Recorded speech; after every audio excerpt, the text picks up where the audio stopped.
Жанбек. Тұр, сабақтан қаласың, тұр. Айзереме Санжар ұш шайын ішіп алды, дайын. Тұр. Нәскем қайда? Лақтырып жіберді мен ол нәскиді. Иісі бүкіл бөлмені алып кетті. Жоқ, ол жолы болғыш иісі еді ғой. Тұр бол.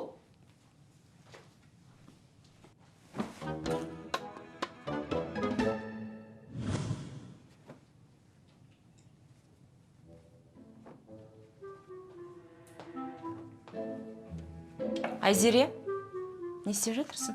Папа маған жаңа сары куртка алып берем деді Еркес Махандыкінде. Соған орын босатып жатырмын. Талғат! Мұнда келші.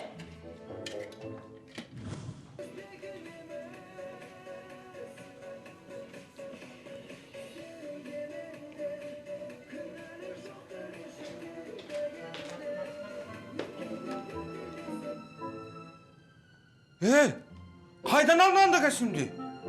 Анам алып берді. Андағы костюм деген жоқ дегенде 15.400 тұрады ғой. Ләззат!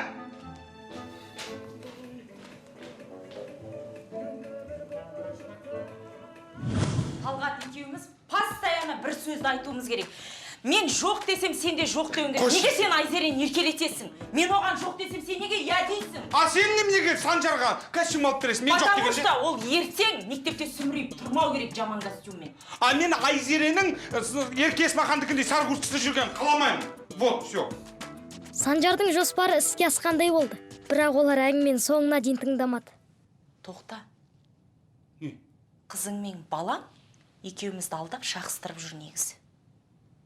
Ал екеу? Иә. Қазір оларға бар ғой. Талғат, бергеш. Не? Таспен ұрғанды аспен ұр дейді. Екеуміз былай жасайық.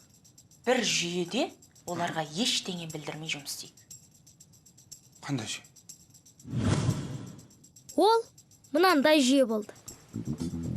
Пап, балмызда қалып беріңізші. Мамаңнан сұра. Мама, 5 теңге берші. Әкеңнен сұра. Менде жоқ.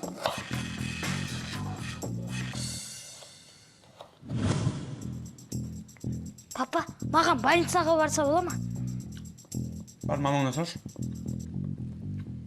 Неғып тұрсың мен барсайшы? Көріп тұрсың ғой тамақ ішіп отқанымды. Аппетитті бұзып. Келістік па? Келістік? Жолы болғыш нәскисіз ертеңгі емтиханда 2 алатыным айдан анық еді.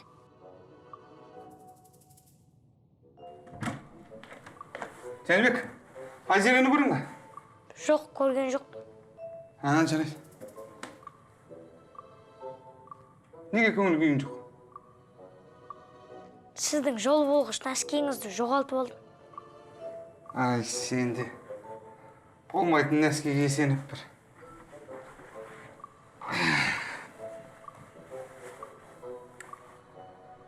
Ол ешқандай да жолы болғыш нәски емес негізі балам.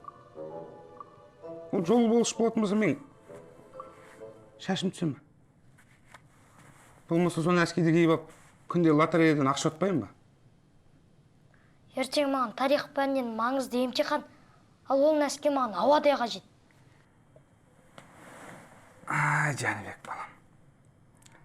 Жақсы нәтижеге жету үшін сен еңбектенуің керексің. Түсіндің ба? Жеңіске жету үшін еңбек керек. Мысалға, Абырай атамыз сәттілікке сеніп мектеп салды ма? Кім? Жақсылық ағамыз. Олимпиада чемпионы болған кезде сәттілікке сенді деп ойлайсың ба? Мені түсіндің ба? Еңбек керек, еңбектен. Сол кезде сен жеңіске жетесің. Түсіндің ба? Иә. Ай, азамат.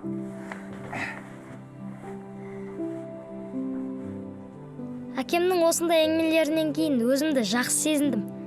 Расымен әкемдікі дұрыс шығар. Жолы болғыш нәски деген ол жай ғана сол сәттегі сәйкестіктер.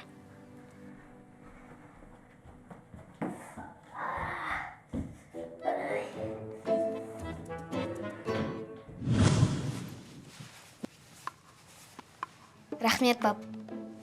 Оқашық. Біргеш. Келесі жолы мамаңның жоқ дегені, менің де жоқ дегенім. Түсінікті ме? Түсінікті, пап. И жаным. Келесі жол, Санжар. Әкең саған жоқ деп айтып, сен басқаша істесең, жаныңды шығарам мен сені. Түсіндің бе? Иә, Ләззат Саматқызы.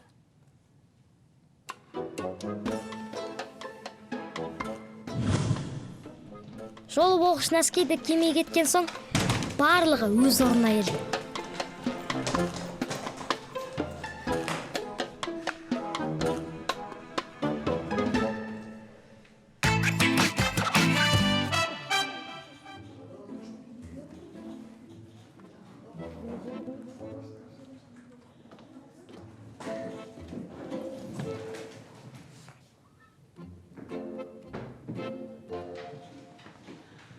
Балалар, бүгінгі емтиханға жақсылап дайындалдыңдар деп ойлаймын. Жәнібек, неге бүгін көңіл күйің жоқ? Мен бүгінгі емтиханға түкте дайындалмадым. Әр жол болғыш нәскиім де жоқ. Болды, Жәнібек, біткен жерің осы. Жолы болғыш нәскиді. Айттым саған дайындалайық деп. Қойшы болды. Жәнбек, сөйлегің келіп тұрған сияқты ғой. Онда сенен бастайық, тақтаға шық. Бүгін жазбаша емтиханның орнына ауызша емтихан тапсырамыз. Ал сәлеметсіз бе? Онсыз да жол болғыш нәскиім жоқ еді. Енді маған іш киімімде көмектеспейді ау. Апай, сіз маған қандай сұрақ қоясыз? Саған қойылатын сұрақ ешқандай кедергісіз жетістікке жеткен танымал адамдар жайында болмақ. Ондай адамдарды білесің бе? Иә, білемін. Онда тақтаға шық. Мен не айтарымды білмедім. Оның үстіне жол болғыш нәскиім жоқ. Бірақ шегінерге жол жоқ.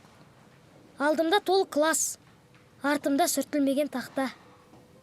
Кейбір адамдар жетістіктерге жетіп жатса, оны сәттілік дейді. Ал мен сәттілікке мүлдем сенбеймін. Бүгіннен бастап, мысалы, Ыбырай атамыз сәттілікке сеніп мектеп ашқан жоқ. Жақсылық атамыз сәттілікке сеніп олимпиада чемпионы болмады. Олар көп еңбектенді, білім ізденді. Соның арқасында жетістікке жетті. Жетістікке жету жолында әртүрлі кедергілер шығады. Сол кедергілерге сынбай, нағыз күресе білген адам ғана үлкен жетістікке жетеді. Жарайсың, Жәнбек. Тамаша. Ауызша шығарма деген жақсы екен. Ойға не келеді, соны айта бересің. Сөйтсем маған ешқандай да жол болғыш нәскидің керегі жоқ екен. Тек әкемді тыңдауым керек екен.